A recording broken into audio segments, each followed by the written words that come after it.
Olá, meus gatinhos e minhas gatinhas. Aqui quem fala é o professor Beck Figueiredo, um dos professores de Química dos Cara de Pau. E na aula de hoje vamos estudar um pouquinho sobre propriedade coligativa. Se liga aí e acompanha comigo. Quando a gente fala de propriedade coligativa, a primeira coisa que o aluno tem que entender é que a propriedade coligativa, ela não depende da natureza da matéria, mas somente da quantidade, tá certo? E para a gente entender um pouquinho melhor, eu vou começar primeiro com um exemplo bem comum, conhecido como pressão de vapor. O que seria a pressão de vapor? A pressão de vapor é a tendência que um líquido tem de sair do estado líquido e ir para o estado gasoso, de ir para o estado de vapor.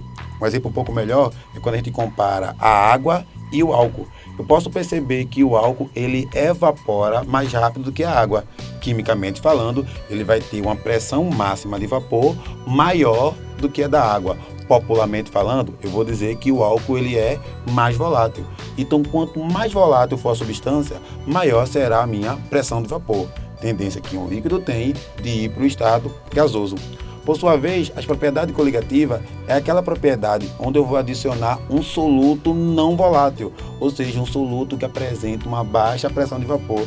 E por sua vez, esse soluto vai modificar algumas propriedades da matéria. Vamos acompanhar? Quando a gente fala de propriedade coligativa, a princípio eu vou ter essas propriedades: a tonoscopia, a ebullioscopia, a crioscopia e a minha pressão osmótica. Então vamos começar primeiro com a tonoscopia. O que seria a tonoscopia? A tonoscopia é a adição de um soluto não volátil para diminuir essa pressão de vapor. Na hora que eu coloco esse soluto vai formar uma barreira que por sua vez vai dificultar o meu líquido ir para o estado gasoso. Então notifica aí, tá certo? Quanto maior a concentração da minha solução, menor a pressão de vapor, porque maior será a minha tonoscopia.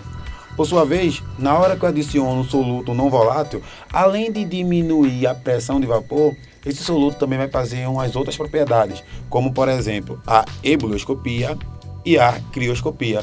E qual a diferença de uma para outra? A ebullioscopia é o aumento do ponto de ebulição pela adição de um soluto não volátil. A crioscopia é a diminuição do ponto de fusão, diminuição do ponto de congelamento pela adição do soluto não volátil. Então, na hora que eu coloco um soluto não volátil, como sal de cozinha, por exemplo, eu diminuo a pressão de vapor, aumento o ponto de ebulição e diminuo o ponto de fusão. Então, meu aluno, cara de pau, já vai decorando. Com a adição do soluto não volátil, pressão de vapor desce, desce, desce, ponto de ebulição sobe, sobe, sobe. E o ponto de fusão desce, desce, desce. Daqui a pouco a gente vai ver uma paródia onde o aluno vai conseguir solidificar e aprender melhor o que a gente está vendo na aula de hoje, tá certo? Além dessas propriedades, uma outra propriedade também muito comum é a osmose. E o que seria a osmose?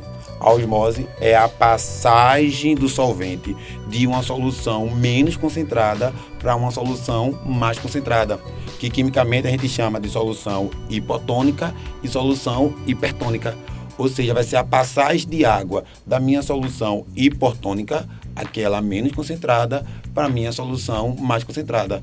Por sua vez, quando eu falo da osmose, eu falo de uma pressão que vai impedir a osmose de acontecer. É o que a gente chama de pressão osmótica, a pressão que é inversa à osmose. E quanto maior for a minha pressão osmótica, menor vai ser minha osmose. Ou seja, se a pressão osmótica sobe, é a osmose que desce. Baseado nisso aqui, separei uma paródia bem especial para vocês. Acompanha comigo. Se liga aí, galerinha. Vamos agora para a paródia e a gente vai ter aqui a letra para você poder acompanhar em casa. E não esquece de no final da aula de hoje dar aquela curtida, tá certo? Botar aquele comentário. Solta o som, DJ.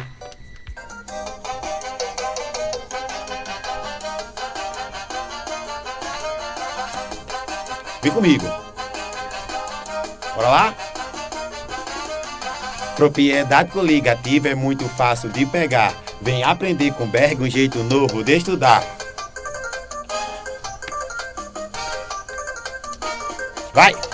Vai preparando a solução, mexendo pra lá e pra cá. Nessa aula muito boa que agora vou te ensinar. Eu vou te convidar pra estudar de um jeito novo, gatinha.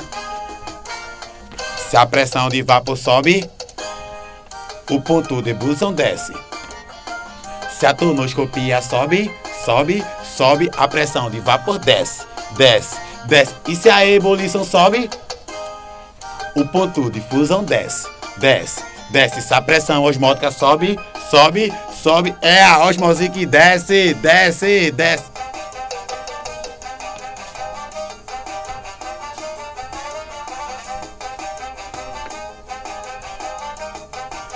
E aí, galerinha, gostaram do vídeo, tá certo? Para vocês que gostaram, não esqueça de dar no final aqui um joinha, de deixar seu comentário, tá certo? Para vocês, um beijo enorme. Fiquem todos com Deus, tá certo? Meus gatinhos e minhas gatinhas. E vamos estar sempre aqui presentes, sempre que possível, tá certo? Uma vez por mês, deixando o nosso comentário, deixando nossa videoaula de Química para aumentar aí a probabilidade de vocês passarem no Enem. Beijão e até mais.